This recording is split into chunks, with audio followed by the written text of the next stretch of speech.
Couple more heats left in the elimination round today as we're breaking this one down. Two surfers that have known each other for a very long time, both from the island of Oahu. Seth Moniz and Barron Mamiya, often traveling together as well on tour. Exchange.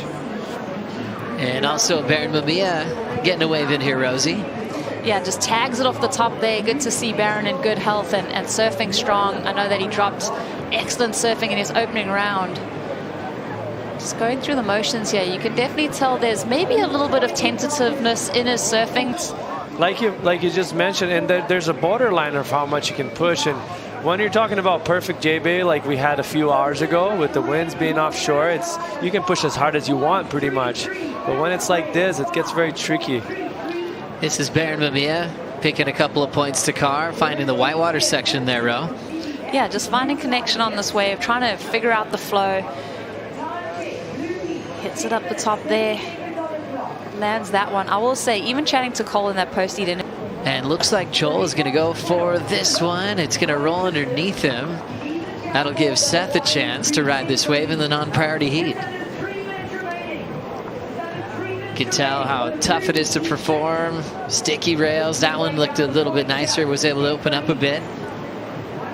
He likes to throw the tail out for an exciting finish, but that one's going to be incomplete. Fast as anyone on tour, has explosive maneuvers that he could bring, but you could tell this one took a while to really open up for him. Yeah, and there were a couple moments there where you think he was going to lose it, and he kind of regains that composure, gets that rail set. Just trying to find that balance of sending it. Almost makes this one, Jesse, and just hucking it in such a difficult section. I'm not sure if that's going to be the 5.51. Now Barron Mamiya throwing the wrap into the pocket in the non-priority heat with Seth. Hits it off the top, finding a nice space to drift the tail.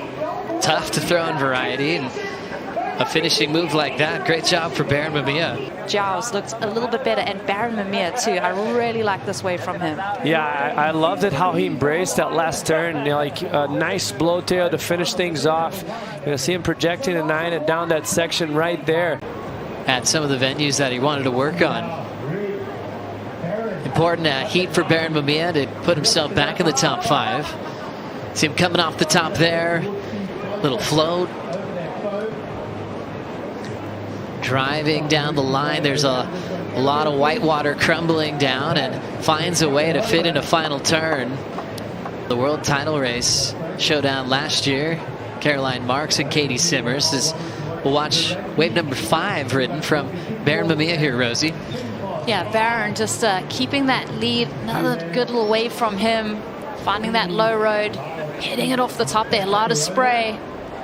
Whoa, does well there. That shows us that he likes it with the fist pump. And here comes Seth to answer.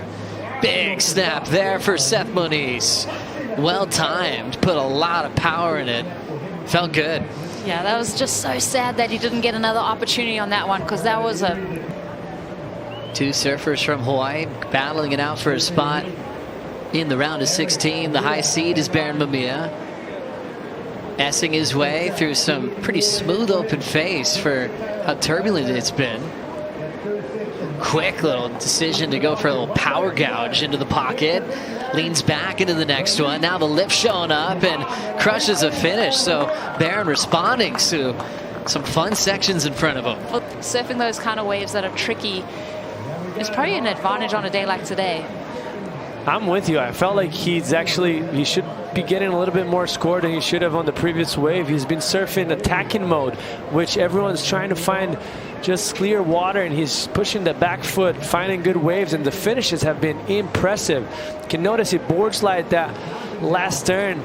I wonder if that's why we've seen a little bit more improvement on the waves, maybe getting a little bit more clear. You know, like with the lower tide and wind, usually it's not a good match. So a little bit more water makes things a bit smoother sometimes. So the surfer's actually getting better waves in this last heat and the heat that we have on offer now.